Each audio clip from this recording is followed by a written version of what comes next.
Bonjour et bienvenue dans Deviens inspirant, le podcast qui te permettra de t'ouvrir à de nouvelles méthodes d'évolution, de réflexion et à une meilleure connaissance de soi. On abordera des sujets autour du développement personnel, de la psychologie et de la spiritualité. Je suis Jélissa Cerveau, je serai ton cobaye. J'apprends, j'expérimente ce que font des personnes inspirantes et qui réussissent et je te transmets ce qui fonctionne le mieux dans le but de t'aider à devenir la personne que tu veux être et à inspirer ton monde.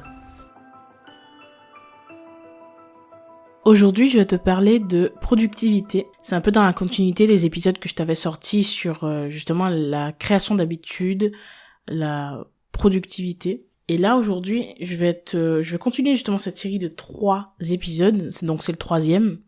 Évidemment, je te parlerai à l'avenir, je te parlerai encore de productivité, d'efficacité et ce genre de choses. Mais cette série se termine avec cet épisode d'aujourd'hui. Donc, je vais aller dans le concret aujourd'hui. Donc si t'as pu constater, je pense que j'ai fait une différence entre la productivité et l'efficacité, simplement parce que il ne suffit pas d'être productif, il faut aussi être efficace. Et je vais t'expliquer pourquoi aujourd'hui et comment faire justement. On va aller dans le concret, je vais te donner des étapes que tu vas pouvoir suivre et des petites clés qui vont te permettre de justement atteindre tes objectifs. Donc le but, en fait, simplement, ça va être qu'à la fin de la journée, tu aies terminé les tâches qui te permettront de te rapprocher de tes objectifs. C'est ça le plus gros objectif en fait. Mon objectif à moi est que à la fin de la journée, tu puisses avoir fini tout ce que tu avais sur ta liste de choses à faire. Simplement. Donc, je pense que pour être extrêmement productif et surtout ultra efficace, il faut d'abord être dans le bon mindset. C'est-à-dire qu'il faut travailler sur ta perception de ce que tu fais et sur ton énergie. En gros, il faut que tu sois dans un mood et dans un mindset qui te permette de travailler et d'avoir confiance en toi et en ce que tu fais. C'est-à-dire que si tu n'as pas envie d'aller vers cette direction-là, ce sera difficile pour toi de trouver des solutions adaptées et ça sera difficile aussi de tenir sur la durée. Ton mindset fait tout. Je pense que la meilleure façon de fonctionner et de continuer à avancer vers ton objectif, c'est justement d'avoir un mindset de quelqu'un qui a déjà atteint ses objectifs. C'est-à-dire, je t'explique tout de suite ce que ça veut dire. Simplement, au lieu de dire que tu n'es pas, par exemple, motivé ou que tu n'es pas quelqu'un qui est sportif si tu veux faire du sport, dis-toi simplement que tu l'es déjà et qu'une personne sportive, une personne productive ou une personne, je sais pas, ça peut être en fonction de ton objectif, tu vois, une personne qui aime lire ou une personne efficace et une personne qui fait ces choses-là. Et toi, tu l'es. Donc, étant donné que tu l'es, tu vas forcément naturellement faire ces choses-là. Donc, en fait, il faut juste changer de mindset et considérer que tu es déjà la personne qui est censée faire ces objectifs-là. Parce que plus tu vas te mettre dans cet état d'esprit où tu ne crois pas à ce que tu veux faire, plus tu vas te mettre dans cet état d'esprit où toi tu n'es pas la personne qui est justement qui est sportive ou productive, efficace, plus tu vas avoir du mal parce que si tu n'es pas cette personne, forcément, une personne paresseuse par exemple, elle va pas aller faire du sport, tu vois. Donc si tu te considères paresseux, t'auras pas la motivation d'aller le faire. Il faut considérer que tu es quelqu'un qui a de l'énergie, une personne qui aime bouger, et comme ça sera naturellement facile pour toi d'aller vers cette direction-là et de faire ces choses-là. Donc le mindset, c'est ultra important parce que je pense que c'est un peu le moteur, c'est un peu ce qui fait tout, parce que finalement, t'auras beau essayer de faire toutes les méthodes de productivité qui existent aujourd'hui, si dans ta tête, tu n'es pas complètement aligné à cette chose-là, si ton esprit et ton énergie ne se dirige pas vers cette chose-là, ça sera difficile de tenir sur la durée. Ça sera compliqué pour toi de continuer à y croire, déjà. Et si tu n'y crois pas, tu ne pourras pas mettre un pied après l'autre et continuer à faire ce que tu étais censé faire, tout simplement. Il faut que quand tu lises ta checklist, on va y arriver tout à l'heure, mais quand tu lises cette checklist, tu te dises, ok, c'est moi, c'est exactement moi. C'est ce qui va compter pour toi, en fait.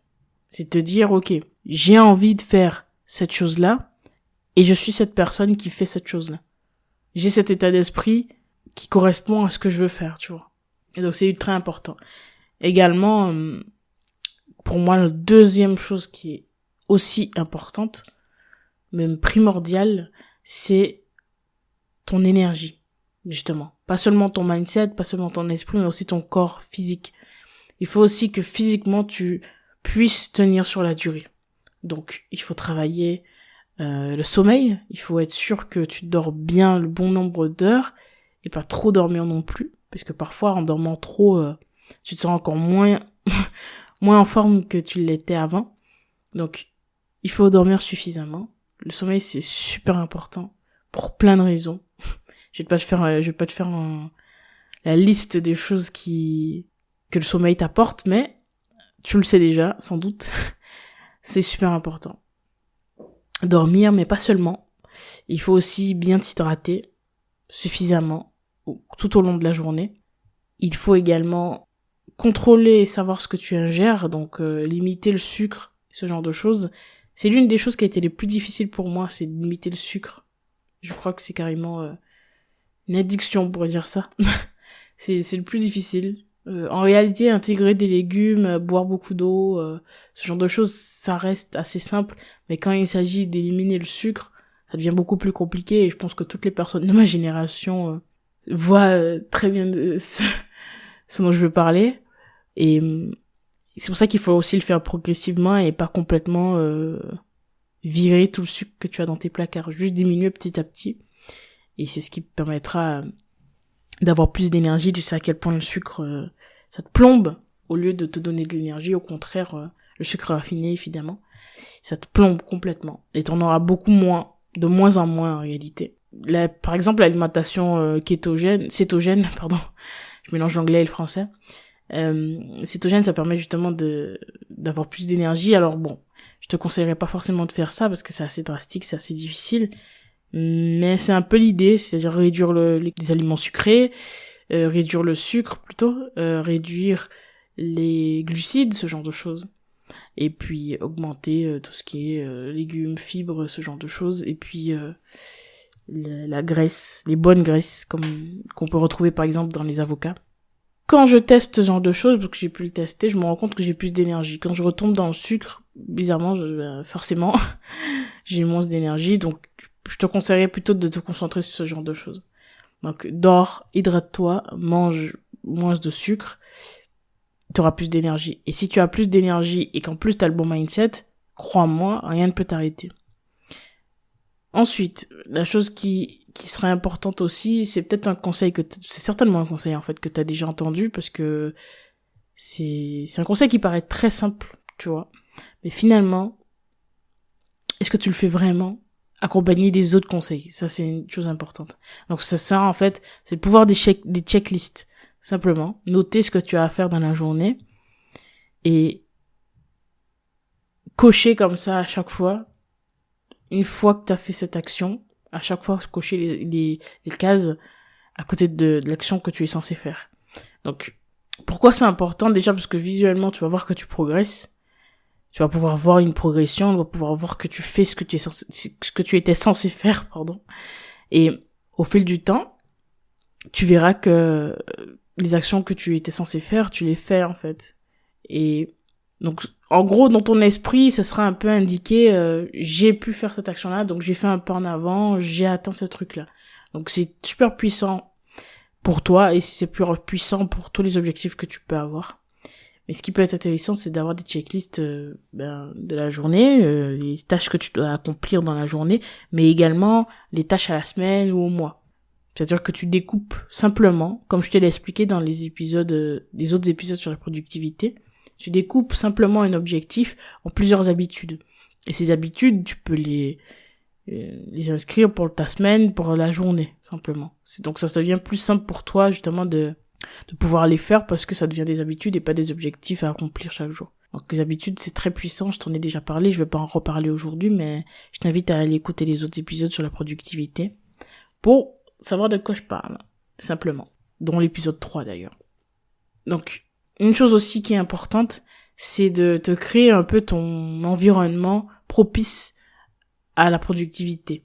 Donc, savoir où est-ce que tu travailles et faire en sorte que cet espace de travail soit adapté. Faire en sorte que cet espace de travail soit un espace où tu te sens bien, où tu as envie de travailler, où tu te sens à l'aise, où tu peux rester, je sais pas, pendant des heures par exemple, à bosser. Donc si tu travailles, je sais pas, si t'as un petit bureau, fais en sorte que ce bureau soit adapté, tu vois, que ce soit agréable pour toi, je sais pas, tu peux mettre des tableaux, tu peux t'acheter un siège qui soit agréable, qui soit confortable. Tu peux, tu vois, tu rends cet espace agréable pour toi. Donc, à chaque fois que tu rentreras dans cette pièce, tu seras motivé à travailler et à faire ce que tu dois faire. Donc si tu travailles par exemple dans ta chambre, évite de travailler sur ton lit. C'est un truc que j'ai longtemps fait et c'est pas forcément quelque chose de bien, mais parce que ton lit est censé être c'est censé être fait pour dormir, et si tu travailles dessus, forcément tu seras beaucoup moins efficace. Donc c'est mieux de justement d'avoir un bureau, travailler comme ça, pour que tu puisses consacrer cet endroit uniquement à ça.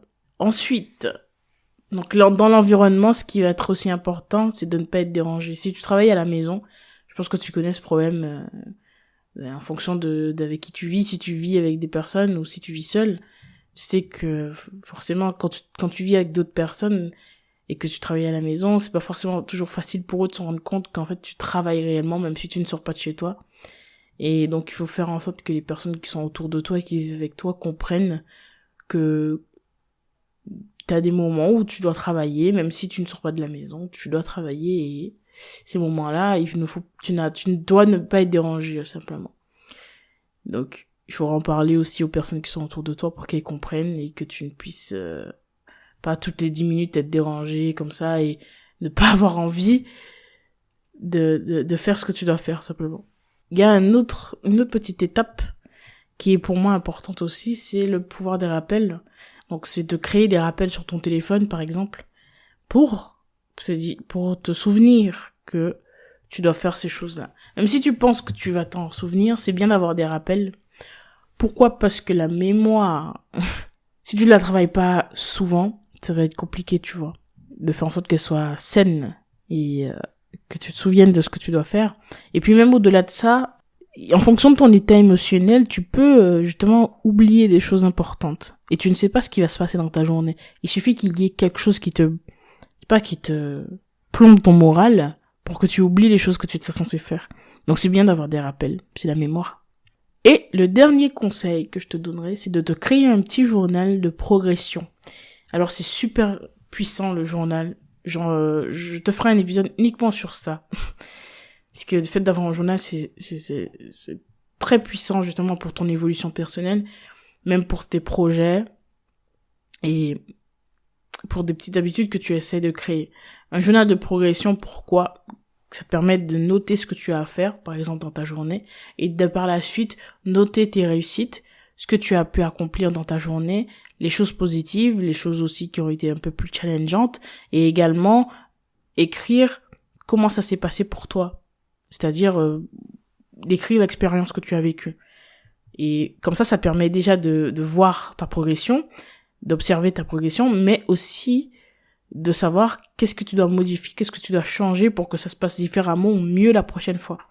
Savoir là où tu as peut-être eu des difficultés, comme ça permet de savoir par exemple l'heure à laquelle ton énergie baisse ou ce genre de choses. Donc tu peux le faire avec un journal, moi j'aime bien cette idée. Tu peux le simplifier le plus possible en faisant des petits points et des petits traits, des petits dessins, ce que tu veux, c'est ton journal. Et donc ça te permet déjà de voir ton évolution et puis aussi de modifier certains paramètres au fil du temps, tu vois, au fur et à mesure. Donc voilà, c'était mon dernier conseil. Et je rajouterais aussi que tu dois faire confiance, tu vois, à ce processus de progression, ce processus où tu vas passer d'un point A à un point B.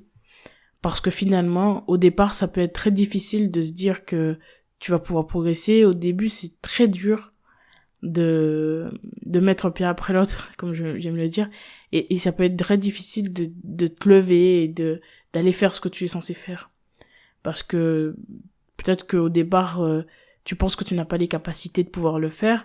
Et ça peut être difficile justement de recommencer à croire en soi, et peut-être que tu as souvent essayé de recommencer à créer de nouvelles habitudes, par exemple à recommencer à faire du sport ou ce genre de choses, et tu perds la motivation, tu dis que t'es pas capable de le faire, et que t'as pas les capacités en toi de pouvoir agir et réussir.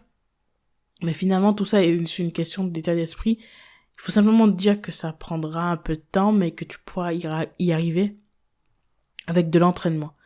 Et si je dois rajouter quelque chose, je dirais que au lieu de te dire que c'est du travail, dis-toi plutôt que tu t'amuses, que tu joues. Que tu joues à un jeu, et que tu joues à devenir et à être carrément la personne que tu veux être. Et que tu es en train de construire cette personne au fur et à mesure. Donc c'est pas un travail, c'est pas une difficulté, c'est plus un jeu. Tu t'amuses à façonner la personne que tu essaies de devenir. Que tu es déjà, finalement. Donc, en conclusion, il y a une forte importance. Je mets vraiment un point important là-dessus, c'est que il faut que tu aies justement cette énergie en toi. Il faut que tu aies le bon état d'esprit, le bon mindset. Il faut que l'importance de l'environnement également, que ce soit au niveau de ton espace de travail, mais également les personnes qui t'entourent. Il faut avoir une vision claire de ce que tu veux et te considérer comme étant déjà la personne que tu veux être. Comme ça sera plus simple pour toi de faire ces actions-là parce que tu te diras que tu es cette personne et que qu'est-ce que fait une personne qui a beaucoup d'énergie? Elle fait du sport. Donc vu que tu es quelqu'un qui a beaucoup d'énergie, tu feras du sport, simplement. Et continuer comme ça petit à petit, c'est du travail, mais tu y arriveras si tu le désires vraiment et si tu prends ton temps. Tu lâches prise aussi sur les résultats. Parce que ça arrivera quand ça devra arriver. Et c'est pas grave si tu tombes, c'est pas grave si tu fais des erreurs, c'est pas grave si tu te trompes. C'est ok. Tout ça fait partie du jeu, finalement. Et le jour où tu auras atteint ton objectif, tu verras que, simplement, tout ça avait un but, et tout ça avait un sens. Donc continue à le faire, continue à mettre un pied après l'autre et faire ce qu'il faut. Donc ce sera tout pour moi pour aujourd'hui. Je vais te donner ton exercice du jour. Pendant une semaine, tu vas devoir te tenir aux tâches inscrites sur ta checklist. Bien sûr, le but est de continuer au-delà des 7 jours, tu vois. Mais pendant 7 jours, tu vas écrire comme ça ta petite checklist. Et pendant 7 jours, tu vas devoir faire les tâches qui sont inscrites sur cette checklist. Simplement. Évidemment, si tu arrives à tenir plus longtemps, c'est encore mieux. Voilà. Donc, je te souhaite une agréable journée et puis on se retrouve dimanche prochain pour un prochain épisode. Devenons inspirants ensemble.